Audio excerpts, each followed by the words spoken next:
Alright, welcome back to BS Nintendo. I'm Blair. I'm Steven. We're continuing with our Donkey Kong 64 adventure.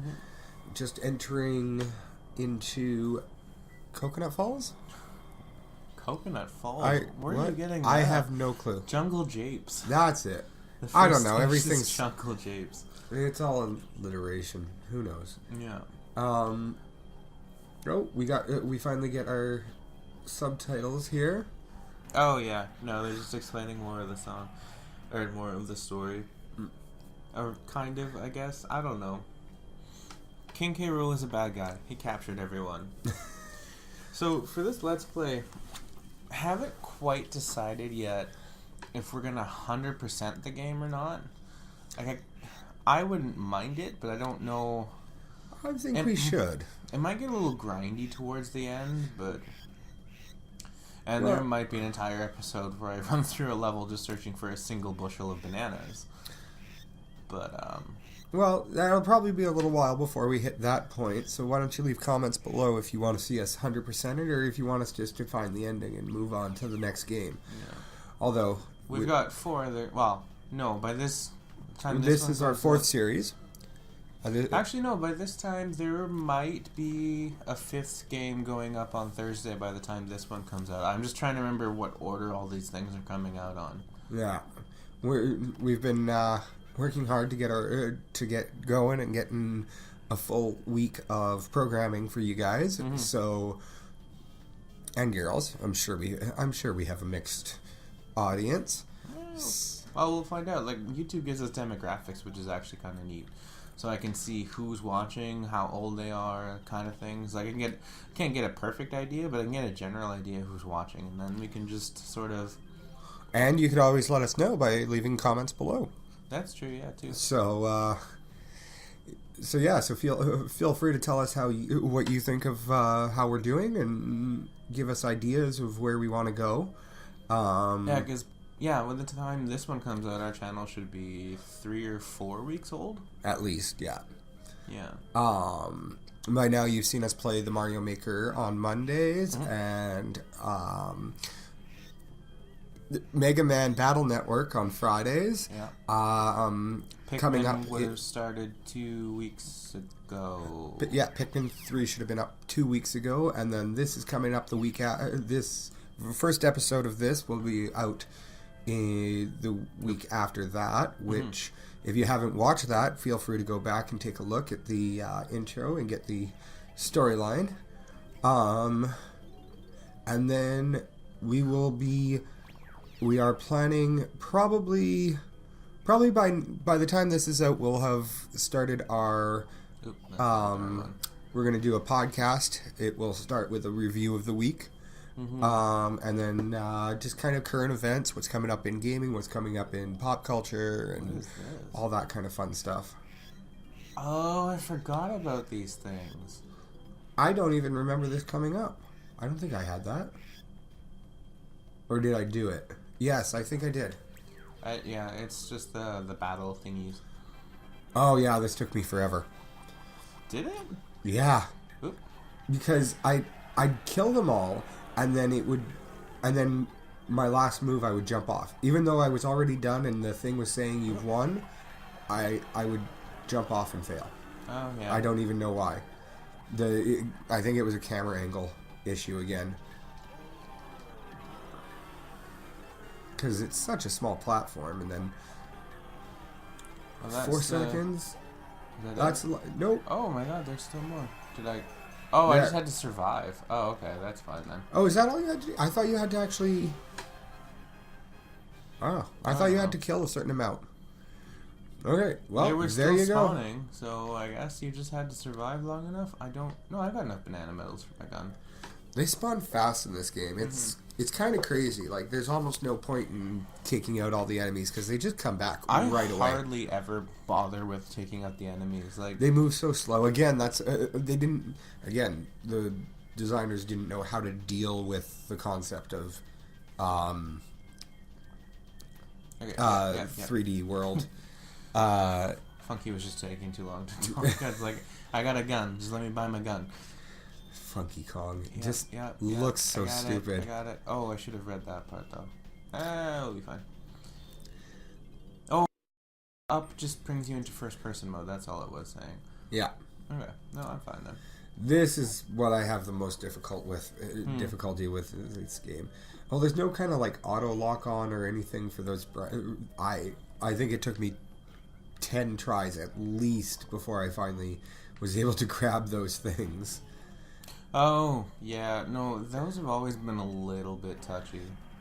Again, they were still learning about the platform and the technology and the concept of 3D. So, I mean, they started development on this game in 1997. The platform came out in 1996.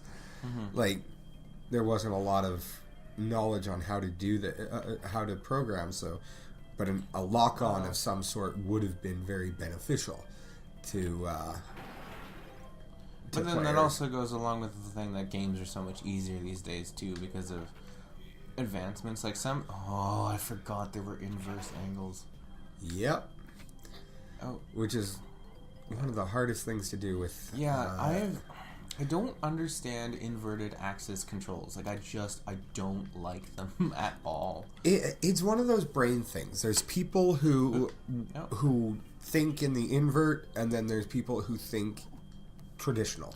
And so, like, if you want to go up, you push up, and then there's and then there are the people who understand. But then it all depends on like where you. Oh, that was weird. Where you're envisioning the camera though too, because I always think like if you want to go up, you push up because I'm imagining moving like the front part of my gun. But there are other people that think about it like if you want to go up, you press down because you're maneuvering the back end of it. Yeah. So by pushing that down, you end up bringing your target reticule up. So I get it.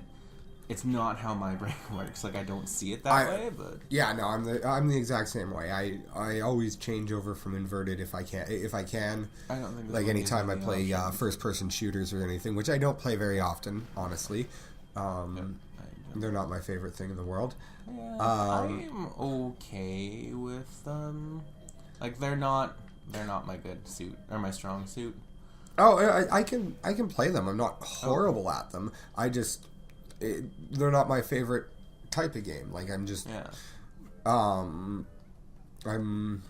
there's other genres that I would much rather play. But when this being one of mine, like I love adventures and I love collecting things and just. This was one of the. This is one of the last great collectathons that I can think of. It depends. Yeah, no, because like I don't remember if Banjo-Kazooie came out before or after this one, but like that one was my favorite. Oops. Yeah, that, and then on the other. Holy crap.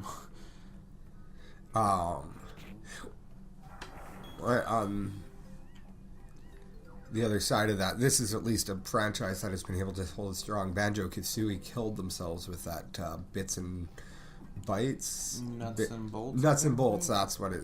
Yeah, that's what it is. I never played it, but like that. Well, that was the last band I played a demo of it. On the. It kind of shot itself in the foot though, because it made fun of what fans of the game had. It made fun of the original game mechanics, which is what made Banjo-Kazooie in the first place. It's like. You can't all of a sudden change your game and then mock what the game used to be in the third title because that's alienating all the fans that made it to that point, you know? Yeah, no, and that was the death spiral of the Banjo-Kazooie franchise, which I don't think they'll ever even bother trying to bring back. No, I hope they don't. Well, I mean, I kind of hope they do as well, but like... Oh, no. It would be such a gamble. It's one of those big business decisions. Like, it would be such a huge gamble for them to actually try and remake it because everyone's just going to look at it like, been there, done that, paid for nuts and bolts, I'm not getting fooled again. Yeah. You know? They would have to prove that it's the good old-fashioned platformer, collect your... The best they could do is... What did you collect in that one? Was it jigsaw pieces? There was a bunch of different things that you were collecting. There was one... Oh, I'm gonna die from that. Yeah. But I think the main one were jigsaw pieces. Something like that, Puzzle pieces or something. Yeah. Something very unbear-like. The other thing about that it struck me about Banjo was that it was like then it wasn't, because it was a semi 3D but on the rails platformer. If I remember correctly, it wasn't really an open world kind of. It was pretty open. Well, I mean, like, with any game, you needed certain upgrades before you could complete anything else. But, like, I'm pretty sure it had, like, an open world kind of thing to it. You know what? It's been so long. I'm pretty sure it was more of this. Everything was very linear. You didn't have anything like that beginning area where you could go here or you could go there, and choose your way. It was on the rails. You ran in a straight line. You didn't go back unless there was. Again, it wasn't a game that I played a lot of. I don't think I ever owned a copy of any of them other than the demo of Nuts and Bolts. No, I never owned them. I used to rent them at Blockbuster when that was still a thing. And holy crap, am I ever dating myself with that one? But did Banjo come out? Banjo didn't come out on any Nintendo platform, I don't think, did it? It was Banjo-Kazooie? Yeah, it did. It was on the N64. Oh. Yeah. Was that the original came out on the N64? Oh, yeah. Okay. Banjo-Kazooie and Banjo-Tooie, they both came out on the N64. And then, jerk. And then something with Rare and Nintendo split. Because this is a Rare game. Microsoft purchased Rare, which made them lose all of their ability to use Nintendo IPs. Yeah. But Banjo-Kazooie wasn't a Nintendo IP, it was just on the Nintendo system. Right. And now that Microsoft has Rare, when they released that awesome Rare collection, which I would have loved to have gotten, it wasn't for Nintendo because they had switched to Microsoft. So it was for the Xbox. And it had Banjo-Kazooie in it, which I thought was really unfair. That I had to get an Xbox in order to play a game that I used to play all the time on the N64, Fair enough. Yeah, well, that's the thing is, like, my Nuts and Bolts was a free download, free trial off of the Xbox 360 shop. Well, actually, by that time, Nuts and Bolts... Why is he not hurting me? Because he's too far behind you. He hasn't touched you yet. There you go. Nuts and Bolts was an Xbox exclusive, though. Oh, okay. By that time, Microsoft had already purchased. Yeah. Although Nintendo actually owned 49% of Rare because they were so impressed with the original creation of Donkey Kong Country. So I wonder if they still do, or if that's what Microsoft bought, or like, I wonder. I'm not 100% sure about. I'm not a finance guy, so I have no clue, right? Mm-hmm. But like, at one point, Nintendo owned 49% of Rare. They should have bought 51%, and then we wouldn't have any of these issues. Yeah, but they didn't. But then something must have come back together, because I mean, we are playing this as a free download off of we were playing this as a download off of the Nintendo eShop. Yeah, see, and I don't understand why we can get this one, but we can't get Oh no, because Donkey Kong is Nintendo IP, so maybe that's the difference. So Rare doesn't do Donkey Kong anymore. Oh, maybe crap, that's why was the wrong button. But who's releasing all the new? Huh. Okay. I don't know. Actually, yeah. Who is in charge of the new Donkey Kong Tropical Freeze and all that? Not sure. We will hit the web. Find out. You do that while I try and figure out. Because I ignored the bird, which I never should have done. And now I can't remember. I think it's just... I think you started out this by...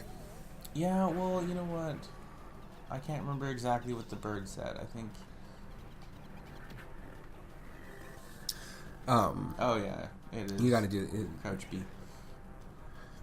Yeah, it's the same thing as all the other power moves. There we go. That unlocks that. I can't use that until I've got tiny. No, not tiny. Chunky.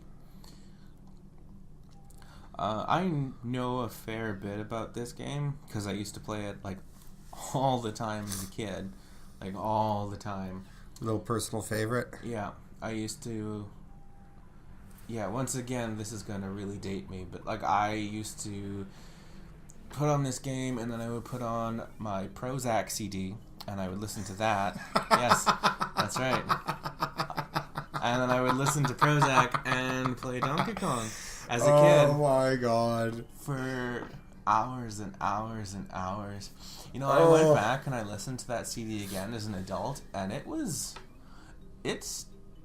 worse, not like worse, like it's not great music. It never really was, but like, it was music I probably shouldn't have been listening to as a kid because I didn't realize that it was all about drugs and sex and all sorts of things, and I was just singing along to it as a kid and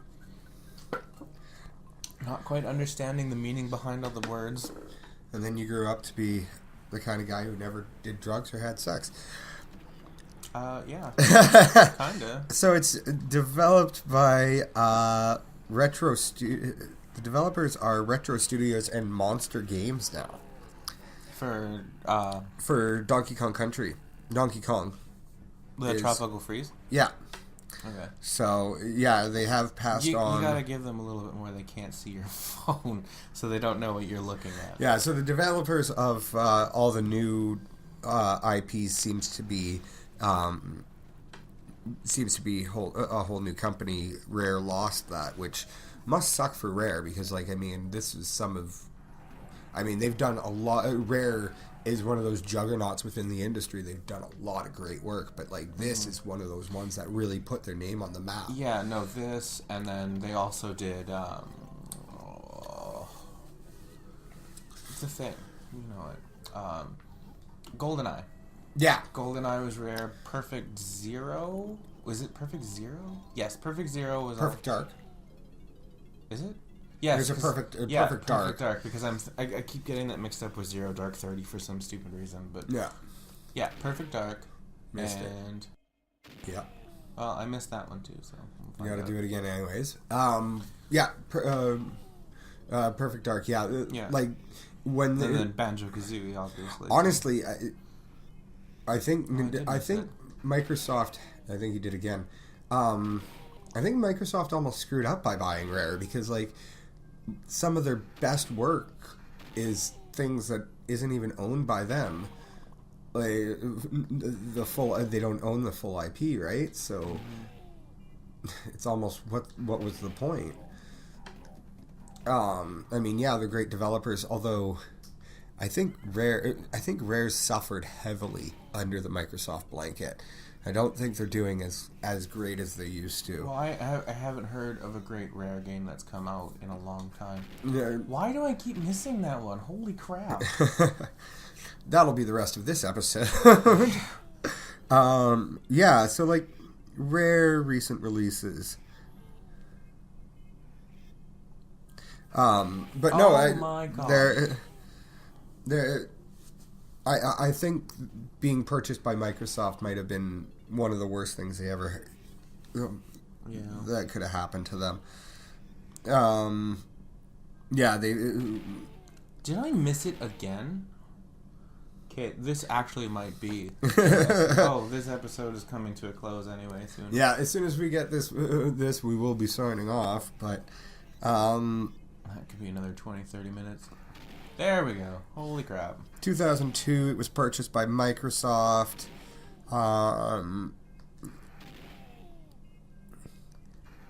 Yeah, some of the most notable work they did is the stuff that they did for Nintendo. Yeah. Alright, well, I got that stupid medal. It took forever. And the purchase from by Nintendo made several key employees leave to form their own companies, such as Free Radical Design and Platonic Games, which have been not doing major things, but they have done a few things in the word. So we'll talk about that more in the next week. This week, that looks like we're going to bring it to an end. This has been BS Nintendo. I'm Blair. I'm Steven. Subscribe to the channel if you enjoy our content. Thumbs up this video if you like this video specifically. And in the beginning, we talked about a couple different ideas for the comments, so feel free to throw your ideas down there, where you want to see us go, what you want to, and all that. And we will see you next week. Have a good one. Have a good one.